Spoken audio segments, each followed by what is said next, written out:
వేడి వేడిగా కిచిడి చేసుకున్నాం ఇంట్లో వెజిటేబుల్స్ వేసుకొని చేసుకున్నాం. కాలీఫ్లవర్, పాలకూర, బీన్స్, బఠానీ అన్నీ వేసుకొని చేసుకున్నాం. వెజిటేబుల్స్తో వేడివేడిగా కిచిడి చేసుకొని తింటే చాలా హలో అందరికీ, వేడివేడిగా కిచిడి చేసుకున్నాం ఇంట్లో. ఇలా వెజిటేబుల్స్ అన్నీ వేసుకొని కిచిడి చేసుకుంటే రైస్ చాలా బాగుంటుంది. ఇంట్లోనే ఈ సింపుల్గా చేసుకోవచ్చు అనమాట. ఈ కిచిడీలోకి ఆవకాయ పచ్చడి, టమాటో పచ్చడి వేసుకొని అలా నిమ్మకాయ, నెయ్యి అన్నీ పోసుకొని తింటే సూపర్ టేస్ట్ ఉంటుందండి. మీరు కూడా ట్రై చేసేయండి. కిచిడి ఆల్మోస్ట్ అందరికీ చేయడం వచ్చు కదా. ఇంట్లోనే ఇలా కిచిడి వేడివేడిగా చేసుకొని తినండి, చాలా టేస్టీగా ఉంటుంది. అండ్ వెజిటేబుల్స్ తినలేని వాళ్ళు ఎవరైనా ఉంటే ఇలా ట్రై చేయండి. రైస్లోనే బిర్యానీలాగా టేస్టీగా బాగుంటుంది.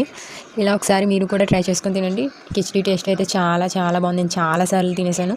అండ్ మీకు చెప్తున్నాను, ఈ వీడియో మీకు షేర్ చేస్తున్నాను. అండ్ ఈ వీడియో మీకు నచ్చినట్లయితే ఒక లైక్ చేయండి, నా ఛానల్ని సబ్స్క్రైబ్ చేసుకోండి. కిచిడి అయితే సూపర్ ఉంది. బాయ్ అందరికీ.